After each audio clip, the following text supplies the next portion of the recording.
आज से बिहार चुनाव में होगी पीएम मोदी की एंट्री। प्रचार अभियान के पहले ही दिन होगी 3 रैली। जी हां दोस्तों, आपको बता दें कि बिहार चुनाव में आज से प्रधानमंत्री मोदी भी एनडीए के लिए चुनाव प्रचार अभियान से जुड़ेंगे। चुनाव प्रचार के पहले ही दिन पीएम मोदी की 3 रैलियां सासाराम, गया और भागलपुर में होगी। बीजेपी द्वारा जारी किए गए शेड्यूल के मुताबिक पीएम मोदी एनडीए के उम्मीदवारों के लिए 12 रैलियां करेंगे। 28 अक्टूबर को दरभंगा, मुजफ्फरपुर, पटना में रैलियां होगी। इसके बाद 3 नवंबर को छपरा, पूर्वी चंपारण, समस्तीपुर, पश्चिमी चंपारण, सहरसा और अररिया में रैली होगी। कोरोना काल में पीएम मोदी के भाषणों को ज़्यादा लोगों तक पहुंचाने के लिए बीजेपी इसका डिजिटल टेलीकास्ट भी करेगी। हिंदुस्तान टाइम्स की रिपोर्ट के मुताबिक बिहार चुनाव प्रभारी देवेंद्र फडणवीस का कहना है कि हम हर विधानसभा क्षेत्र के 5 गांवों में पीएम मोदी का भाषण एलईडी स्क्रीन के जरिए प्रसारित करेंगे। इस तरीके से हम कोरोना काल में सोशल डिस्टेंसिंग को फॉलो करते हुए पीएम मोदी का भाषण बड़ी संख्या में लोगों तक पहुंचा सकेंगे।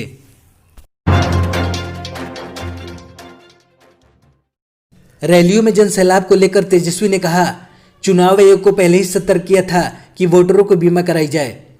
जी हां, आपको बता दें कि बिहार विधानसभा चुनाव में पार्टियों की रैलियां ताबड़तोड़ हो रही हैं। ऐसे में कोरोना संक्रमण को लेकर और खतरा बढ़ता जा रहा है। इसी मुद्दे को लेकर नेता प्रतिपक्ष तेजस्वी यादव ने कोरोना वायरस को लेकर कहा कि लोग सोशल डिस्टेंसिंग का पालन करें। इसके साथ साथ तेजस्वी यादव ने कहा कि हमने चुनाव आयोग को पहले ही सतर्क करा दिया था कि वोटरों की बीमा कराई जाए। हमने चुनाव आयोग को यह भी कहा था कि अगर कोरोना कंट्रोल में नहीं रहता है तो चुनाव की तारीखें बढ़ा दी जाए।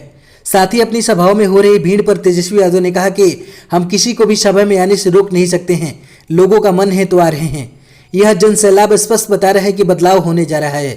मुख्यमंत्री एक तरफ कहते हैं कि उनके पास पैसा नहीं है, दूसरी तरफ कहते हैं कि बेरोजगारी भत्ता देंगे। बिहार सरकार 2 लाख करोड़ के बजट का सिर्फ 8% ही खर्च कर पाती है। इसके अलावा उन्होंने आरोप लगाया कि लगभग 30,000 करोड़ रुपए 60 घोटालों में गए हैं। वो चाहते हैं कि डॉक्टर, नर्स, इंजीनियर आदि की बहाली न हो।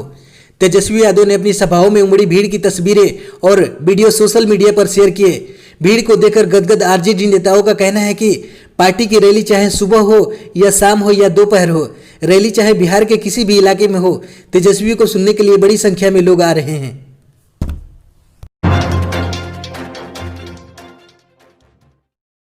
भारत सरकार ने दी यात्रा प्रतिबंधों में ढील। जी हां, आपको बता दें कि भारत सरकार ने यात्रा प्रतिबंधों में ढील देने का फैसला किया है। गृह मंत्रालय अब देश में आने वाले और देश से बाहर जाने वाले विदेशी नागरिकों और भारतीय नागरिकों की अधिक श्रेणियों में इन छूटों का विस्तार करेगा। यह छूट इलेक्ट्रॉनिक वीजा, टूरिस्ट वीजा और मेडिकल वीजा को छोड़कर सभी मौजूदा वीजा को तत्काल प्रभाव से बहाल करेगी। चिकित्सा उपचार के लिए भारत आने के इच्छुक विदेशी नागरिक अब चिकित्सा वीजा के लिए आवेदन कर सकते हैं। इसमें उनके चिकित्सा अटेंडेंट भी शामिल हैं। इस निर्णय से विदेशी नागरिक भारत में व्यापार, सम्मेलन, रोजगार, पढ़ाई, अनुसंधान और चिकित्सा उद्देश्यों से विभिन्न उद्देश्यों के लिए आ सकेंगे। कोविड-19 महामारी से उत्पन्न स्थिति के मद्देनजर मंत्रालय ने इस साल फरवरी से अंतर्राष्ट्रीय यात्रियों के लिए देश में आने और देश से बाहर जाने को रोकने के लिए कई कदम उठाए थे।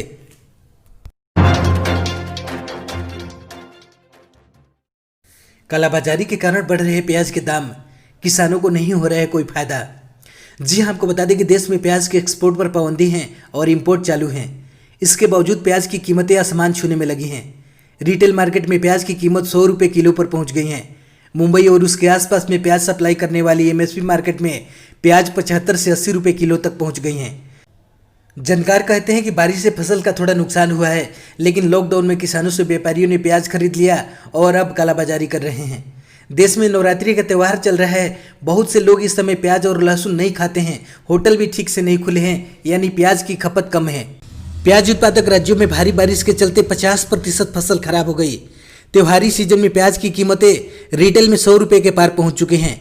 मुंबई में रिटेल में प्याज 100 रुपये किलो के भाव से मिल रहा है। इस बीच इजिप्ट और ईरान का प्याज भी आ चुके हैं, जो थोक मार्केट में 50 से 55 रुपये किलो पर बिक रही हैं।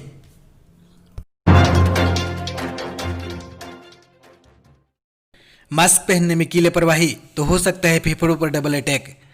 जी हां, आपको बता दें कि दिल्ली में प्रदूषण का स्तर दिनों पर दिन बढ़ रहा है।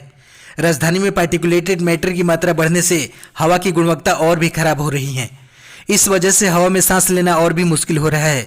आज सिर्फ कोरोना की वजह से ही नहीं, बल्कि प्रदूषण और धुंध की वजह से मास्क लगाने की अपील की जा रही है, जबकि कई जगहों पर लोगों को बिना मास्क के देखा जा रहा है। विशेषज्ञों की माने तो मास्क न पहनना स्वास्थ्य के लिए बहुत ही नुकसानदायक हो सकता है। दिल्ली सफदरजंग अस्पताल के रेस्पिरेटरी विभाग के ऑफिसर डॉक्टर नीरज कुमार गुप्ता का कहना है कि कोरोना एक बड़ा फैक्टर है, लेकिन अब प्रदूषण की वजह से भी मास्क लगाना बेहद जरूरी है। अगर लोग मास्क लगाने में ढील बरत रहे हैं तो प्रदूषण कोरोना के साथ मिलकर लोगों के स्वास्थ्य पर डबल अटैक कर सकता है। कोविड-19 के कुल मामले 77 लाख के पार। भारत में पिछले 24 घंटों में दर्ज हुए 55,839 नए मामले। जी हां, आपको बता दें कि कोरोना वायरस पर आए ताजा आंकड़ों के मुताबिक भारत में कोरोना के कुल मामले 77 लाख के पार हो गए हैं। देश में कुल कोरोना संक्रमण के मामलों की संख्या 77,06,946 हो गई हैं। वहीं पिछले 24 घंटों में 55,839 नए मामले सामने आए हैं। वहीं एक दिन में 79,415 मरीज ठीक हुए हैं।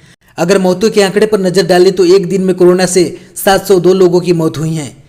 इस वायरस से देश में अब तक 1,16,616 लोगों की मौत हो चुकी है। पिछले 24 घंटों में पॉजिटिविटी रेट 4% से नीचे चला गया है।